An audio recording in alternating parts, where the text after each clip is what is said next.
Бүгінгі жаңалықтардан көретіндеріңіз. Шілденің шіліңгір ыстығында бір жұтым суға зар болған ауыл тұрғындарының жанайқайын кім тыңдайды? Бізде бір жағы үй Амангелді, бір жағы үй Байқоңыр. Сонда вообще су болмайды.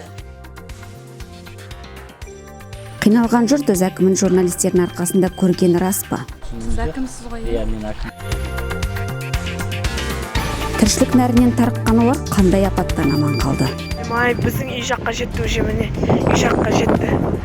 Мама, қалай жүреді мұны? Шу шыққаннан кейін ғана кездесуге келген шенеуніктердің сөзіне халық неге ашуланды?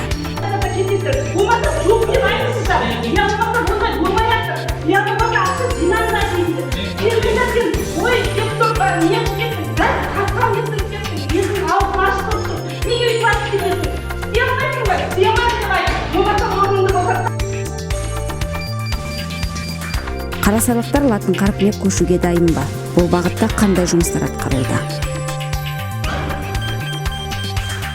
Қаскелең гуманитарлы техникалық колледжі қандай мамандарды даярлайды? Оқу ордасының артықшылығы неде? Қай елде тұрғыңыз келеді? Біздің сауалнама.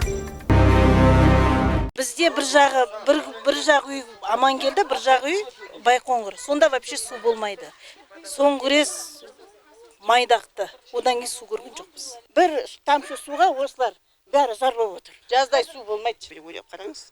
40 градус ыстықта, кешегі ыстықтарда Ауданымыздағы 1 май ауылдық округінде ауыз су мәселесі ондаған жылдан бері өзектілігін жоймай келеді. 7 мыңнан астам халқы бар 3 елді мекеннен тұратын округ тұрғындары тіршілік нәрінің тапшылығына байланысты редакциямызға жиі хабарласады. Соңғы кездері әлеуметтік желіде тараған мына бейне жазбаларда ауылға келетін ауыз судың санитарлық жағдайы мәз емес екені де айтылған. Бұл жағдай біздің округке кезекті рет ат басын бұруымызға түрткі болды. Бірден ауыл әкімімен кездестік. Міне біз 1 май ауылдық округіндегі Бекболат ауылына келдік.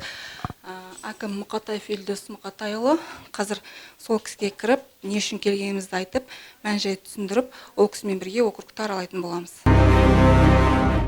Енді онда айтыңызшы, осы мәселе проблеманың басы неде өзі? Жалпы неге су жоқ? Ал қазір халық саны өсті уже. Жаңадан салынған үйлер көп, күннен күнге өсіп жатыр ауыл. Сол себепті судың тапшылығы содан деп ойлаймын. Кабинеттегі басталған сұхбатты әрі қарай ауылды аралай жүріп жалғастыруды ұсындық. Қызығы, 1 жылға жуық уақыт бұрын тағайындалған ауыл әкімін көрмеген тұрғындар да бар екен. Сіз әкімсіз ғой? Иә, мен әкім. Қазіргі таңда округке су көршілес Жамбыл ауданындағы Қарғалы өзенінен келеді. Ауыл әкімінің айтуынша 2015 жылы бастаудан тартылған диаметрі 100 құбырлар бүгінде округ халқын толығымен сумен қамтуға қауқарсыз. Себебі тұрғындар саны жыл санап өсіп келеді. Мәселені шешу үшін қосымша құбыр орнату керек. Осы мәселеге қатысты жұмыстар атқарылуда. Бүгінгі таңда елді мекендердегі осы ауыз су мәселесін шешу үшін республикалық бюджеттен Бекболат ауылына 326 миллионға, Қайнар ауылында 267 миллионға сұраныс берілген. Жас туса тіршілік нәрінен тапшылық көруге мұндағы тұрғындардың да бойы үйренгендей. Есік алды бос бөтелкелер мен ыдыстарға, фляктарға толтырады. Дегенмен суға деген төлемдерін ай сайын жасап отырған жұртшылық кейде емін еркін жуынбақ түгілі бір жұтым суға зар болып қалатындықтарына қапалы. Шеткер аймақтағылар тіптен суды арнайы көліктерден күн ара сатып алуға, сосын оны барынша үнемдеп жаратуға мәжбүр. Сонымен қатар ауыз суды кестеге сәйкес тұтынып отырған бекболаттықтар бірде бар, бірде жоқ судың таза еместігін де алға тартып, денсаулығымызға қандай да бір қауіп төніп жатқандығын да білмейміз деп алаңдаулы. Сүзген кезде осындай нәрселер шықты. 2 бақылашка, если 10 бақылашка сүзсе, мынау деген вообще қап-қара, ішінде құрт па. Содан кейін ана краникте су тамып тұрған, ағып тұрған кезде тоқтатсаң кей кезде ана жіңішке не сияқты, жіп сияқты құрттар салбырап бүйтіп шығып тұрады. Вот сол үшін біз бүйтіп сүзіп ішеміз. А сүзбей ішетін адамдар қаншама?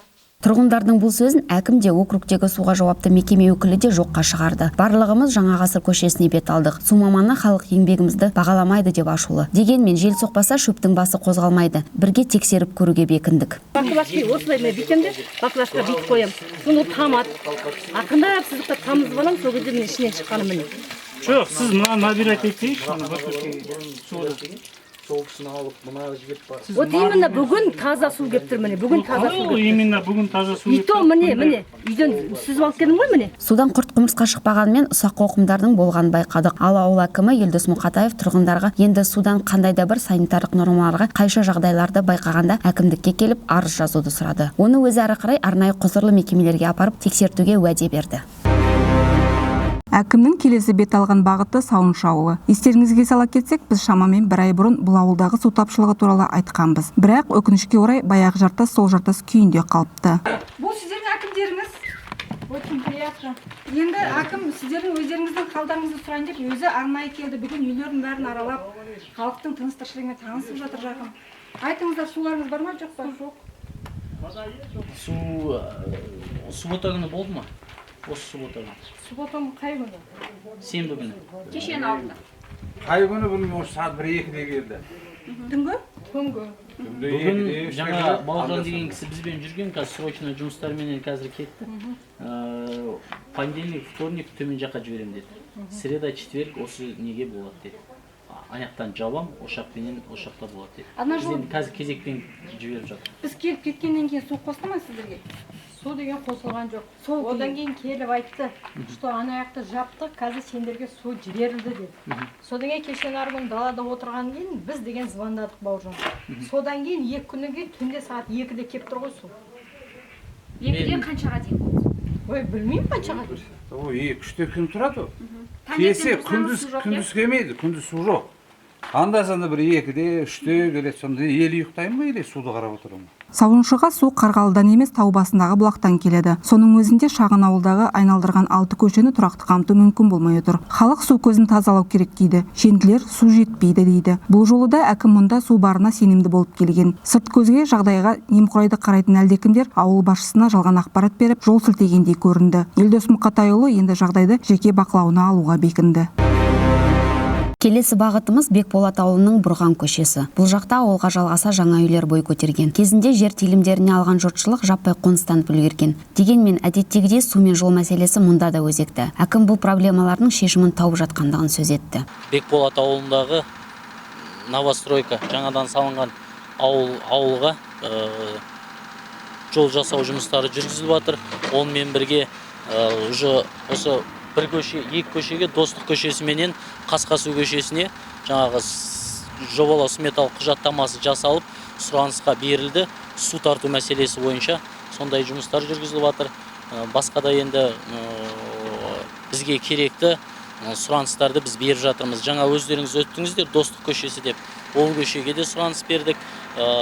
Сауыншы ауылындағы Бірлік көшесіне де жасалуына сұраныс берілдік. Сондай үлкен жұмыстар жүргізіліп жатыр. Бұл жаңа пайда болған қонысты қазір 1000-нан астам тұрғын мекендейді. Мына жасалып жатқан жолдарға 7 миллион теңгеден астам қаражат бөлінген. Жақын арада ұзындығы 1 километр 200 метр жолға тас төселеді. Бұдан бөлек Бекболат ауылындағы Жайлау және Жаңа ғасыр көшелері де жөнделмек. Ал Жастар, Бірлік, Барыбаев көшелері келесі жылы тегістеледі деген жоспар бар. Шұғыл шаруалары шыққан басшы әрі қарай бізбен сапарлас бола алмады. Ал алдымыздан шыққан Амангелді көшесінің тұрғындары үйлеріне айдан астам уақыт ауыз су келмегенін айтқанда сенер-сенбесімізді білмедік. Көше бойы бір ғана құдықтан ағатын су сыздықтай бастағаннан ұзын сонар кезек түзіледі. Күнге түнге қарамай бос ыдыстарын толтырған мұндағы халықтың да су сапасына көңілі толмайды. Бірақ точка бар да, соған сыздықтап келеді, соны деген неше 20-30 адам кезекке тұрамыз. Анау сызды ағып соңғы адамдарға жетпей қалады. Жетпей қалады. Таза су емес. Таза су емес. Оны фильтр дегенді жыл сайын ауыстырамыз. Жыл сайын ауыстырамыз фильтр дегенді. Иә, қазір барып фильтрді көрініп тұрын қорқып кетесіз. Су тапшылығы тұрғындардың жанына әбден батқан. Жергілікті биліктен көңілі қалған халық өз бетінше әрекетке көшкен. Ауыл белсендісі Әлима Өміртай осы проблеманы заң аясында шешуге білек сыбана кірісіпті. Ол президент әкімшілігінен бастап барлық құзырлы органдарға ресми хат жолдады. Хат мазмұнында мәселені шешуді өтініп қана қоймай, бұрындары округты сумен қамтуға бөлінген қаражаттың қайда кеткенін жан-жақты тексеруді талап еткен. Жақында ғана оған президент әкімшілігінен келген хабарламада осыған қатысты тапсырма облыстық әкімдікке бағытталғаны айтылған. Расменде жылдар бойы жалғасқан әрі айта жауыр болған бұл мәселеге мемлекеттен бір тиын да бөлінбеуі мүмкін емес. Бірақ ол қайда және қалай жұмсалған? Неге еш нәтиже жоқ? Санадағы осындай сан сауалмен аудан әкімінің орынбасары Алмасбек Ашымбайдан сұхбат алуға келіскен едік. Бірақ атқамінер сол күні аяқ асты ойынан айнып шыға келді. Ал қарамағындағы бөлім мамандары мардымды жауап бере алмады. Негізі аталған округтың аумағындағы үйлерге тәулігіне 24 сағат тоқтаусыз су берілуіне таусамалы мемлекеттік қазыналық кәсіпорны жауапты. Мекеменің бұл қызметті көрсете бастағанына 3 жылға жуықтаған. Сол себепті сюжетті дайындау барысында кәсіпорыннан айналып өте алмадық. Басшысы Бауыржан Айнабековтан мәселенің түп-төркіні неде екенін сұрап, су проблемасын қашан түбегейлі шешесіз деген сауалды төтесінен қойдық. Неше жылдан бері осы саланың қазанында қайнап жүрген маман қолға алынған көп істі тізбектей жөнелді. Айтуынша, ол көршілес Жамбыл ауданынан бөлінетін судың басында бүгінде мекеме қарауына өткізіп алған. Санитарлық нормаларды да ескеріп, онда күрделі жөндеу жұмыстарын жүргізген. Ендігі мақсат суды халыққа үздіксіз жеткізу. Ең алдымен көне құбырды диаметр үлкеніне және жаңасын алмастыру керек. Әрине, осының барлығының артында қыруар қаражаттың тұрғаны анық. Дегенмен кәсіпкер мәселенің шешімін жан-жақты зерттеп, бюджетке алақан жайып отыра бермей, оңтайлы әдістерді де ойластырыпты. Қалай қол қояды өзіміз бастаймыз. Нақты қандай мәселелер шешімін табатынын айтып беріңізші. Өзіміз параллельно где-то бір 250 миллион теңгеге шейін таудан суды қайнарға жинап келеміз. Сол жерде новый леска трубамен арқылы нәжігішін әкелеміз. Осы жерге новый труба әкелеміз.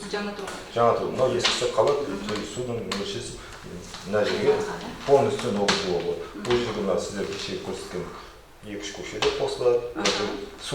Су қоймасы осы жерде болғаннан кейін судың басы осы жерге келеді. Келесі этапта параллельно осы жерден сіздердің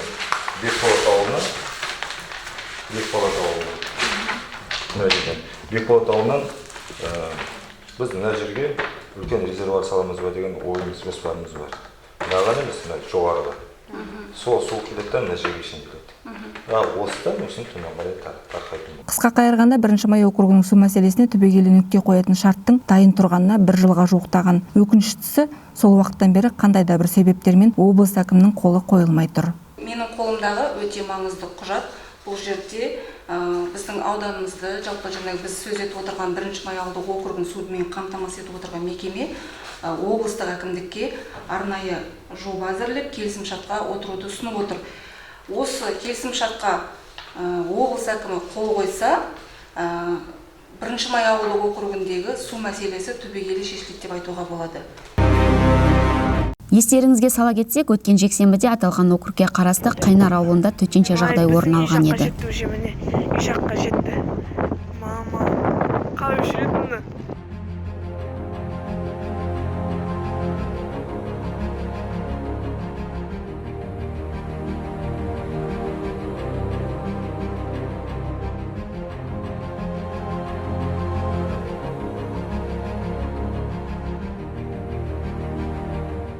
Апат айтып келмейді демекші, таудың басынан басталған өрт желдің ұшқынымен ауылдың шетіне дейін келіп жеткен. Абырой болғанда зардап шеккендер жоқ. Ал апат өрт тұрғындарды әбігерге салған. Себебі тірнектеп жинаған тиын тебендеріне тұрғызған баспаналарынан айырылып қаламыз деп қорыққан. 10-20 минут арасында мынада боранда соғып, мынада жетіп келді. Содан айтып өрт өшіріп, машина келіп қалып өшірді, өшіріп, енді мына бізде су жоқ. Ананда келіп жатқанда сипалаймыз түкте жоқ. Оған өте өрт өшпейді екен. Содан баладар күйіп жанып өледі екен, кейбіреулер машинасы бір көріп шақырып, үйін тастап кетіп қалғандар да болды өшірді қорқып. Өрт сөндірушілер жылдам келді ме? Жайырақ келді, сағат 12-дерде келді ғой. Түнгі ма? Сіздер күндіз нешеде звондадыңыз? Күндіз сағат 3:30-да звондадық. Бірінші келгенде негізі су болған жоқ, бірінші машинада. Екінші машина содан кейін артынан бір 10 минуттан кейін келді ма? 10 минуттан кейін келді, сол өшірді. Жанымыз қайғы болып кетті, ана жақта документтерді алып, балалардың бәрін алып, ана қарай баллонды шығарып қаша бастадық. Мен ойладым, үй уже жанады депші.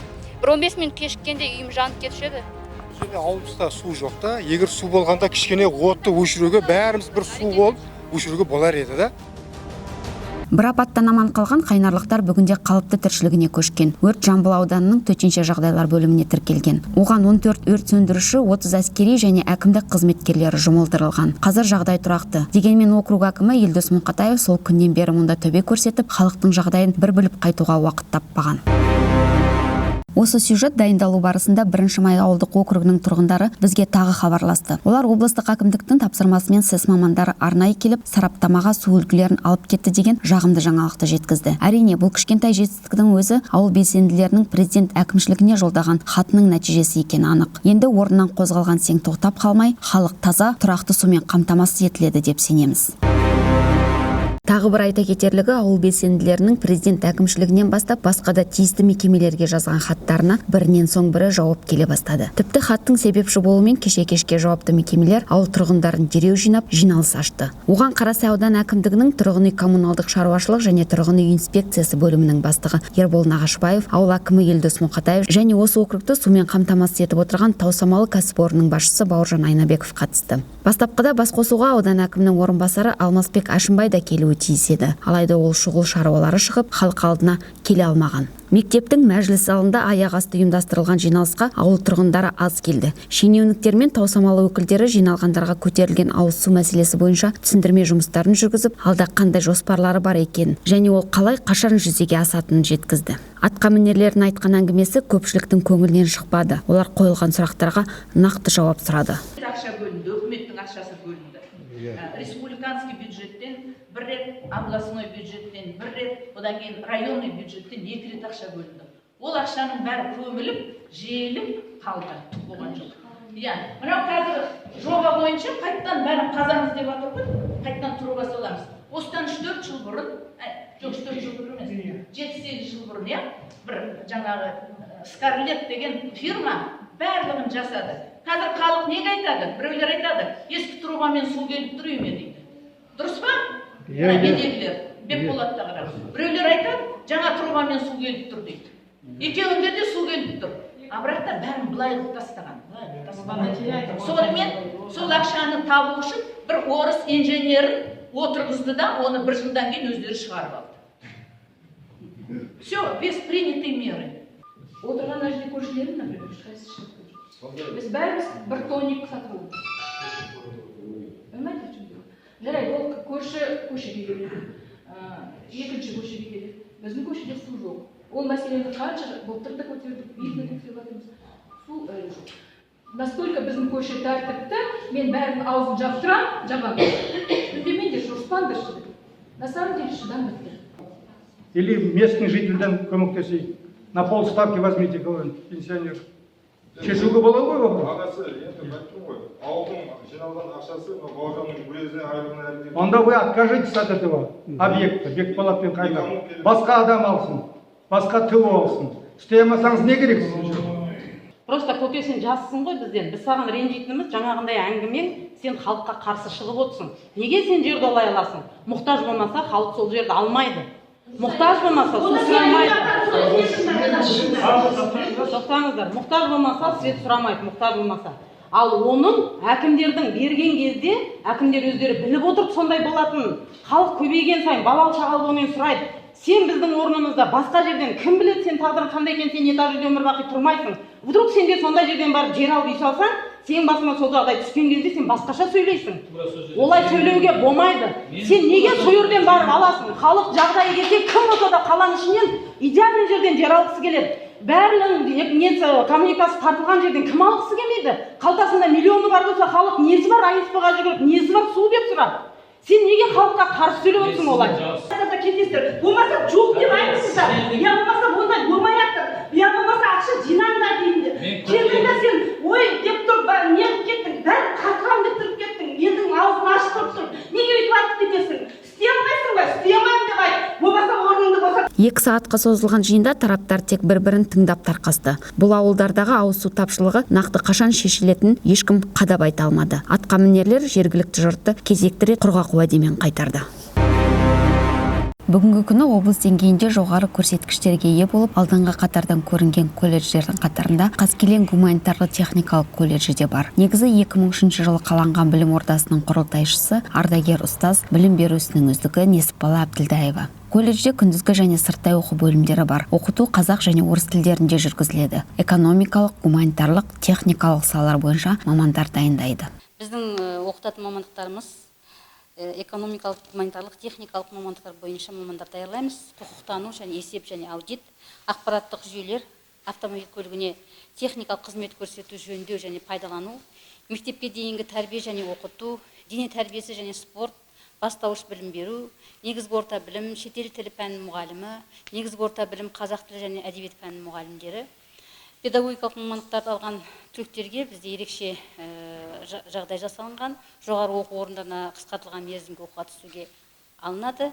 Және осы мамандықтар дайындайтын жоғары оқу орындарымен келісім шартқа отырғанбыз. 2012 жылы күрделі жөндеуден өткен колледж ғимараты бүгінгі таңда заманауи материалды техникалық базамен қамтамасыз етілген. Жарық қары кең оқу бөлмелері, көлемі 530 шаршы метрді құрайтын спорт ғимараты, стадион, мәжіліс залы, дәрігерлік бөлімше, компьютерлік техникамен жабдықталған кітапхана, асхана, мультимедиялық құралдар мен интерактивті тақтамен жабдықталған 4 оқу зертханасы, ғаламтор желісіне қосылған компьютерлік сыныптар студенттерге сапалы білім беру үшін тиімді пайдаланылады. Колледжде барлығы 52 адам қызмет етеді. Оқытушылар саны 30, оның ішінде бір ғылым кандидаты, магистр, білім беру ісінің үздіктері бар. Олардың 56% жоғары және бірінші санатты оқытушылар. Ал осы ұжымға қазіргі уақытта білікті басшысы Майсам Бакиева жетекшілік етеді. Осындай ұлағатты ұстаздардан білім мен тәрбие алған студенттер облыстық, республикалық, халықаралық деңгейдегі ғылыми жобалар мен байқауларға қатысып жүлделі орындарға ие болып жүр. Колледж әкімшілігі өздері дайындайтын болашақ мамандардың кәсіби білімдерін нығайту мақсатында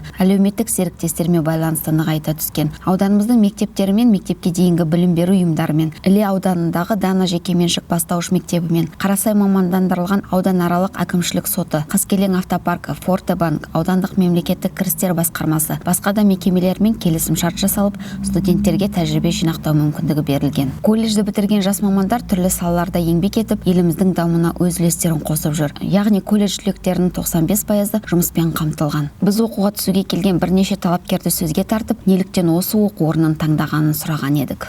Мен Қаскелең гуманитарлық техникалық колледж таңдаған себебім, мен болашақта Қазақстанды, өз елімізді 30 мемлекеттің қатарына кіргізіп, білікті маман болғым келеді. Сол себепті заңгер мамандығын таңдадым. Бұл колледжді таңдау себебім, елімізге осы білім беру саласында көптеген үлесімді қосқым келеді. Осы маманды таңдай отырып, елімізге әйгілі ұлағатты ұстаз болғым келеді.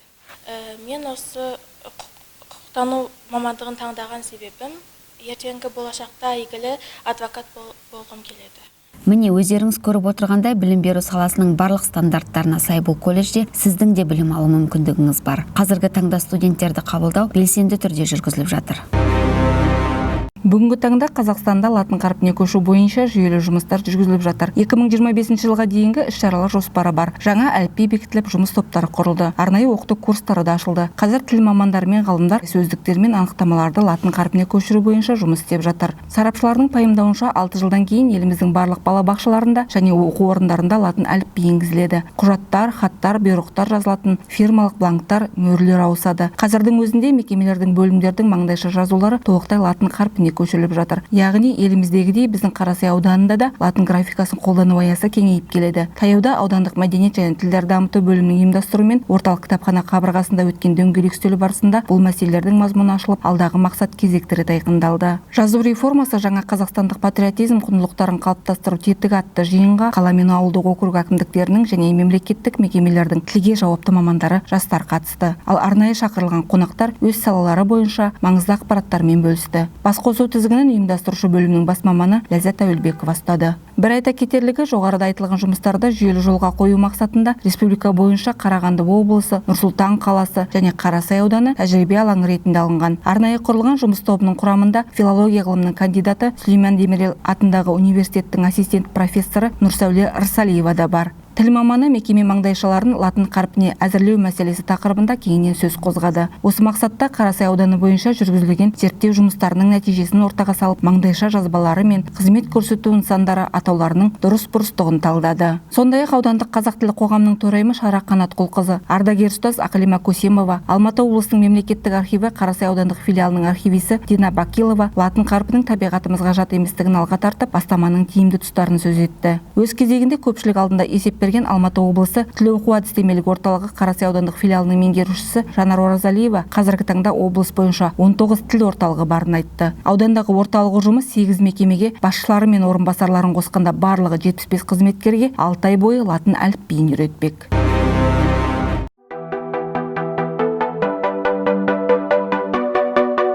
Қазақстан? Мен Ресей мемлекетінде тұрғым келеді. Әділдік бар деп естимін.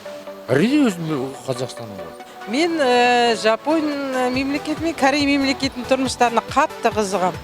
Өзім Қазақстаным тұрғым келеді, қазақ елі. Осы Қазақстанда, бірақ демалып тұруға ақш еліне. Осы Алматыда, Қазақстанда. Жағдайыма қарай, бәрібір ғой. Ыңғайына қарай тұра береміз. Осында Қазақстанда, басқа қайда тұрамыз. да. Білмедім, о жағынан айта алмаймын ештеңе. Бізде газ бар, мұнай бар, бәрі бар. Орыстар сияқты қырылсын дей ме? Ой, жоқ, керек жоқ сияқты. Өйткені қорқынышты ғой ол. Обязательно керек емес ол. Міндетті түрде бірінші қарсы шығатын нәрсем сол. Алматыға жақын орналасқандықтан тоқтай қарсымын. Керек жоқ, зиян. Білмеймін, кешегі неден кейін керек емес шығар. Арыстың жағдайынан кейін. Оны білмедім бірақ.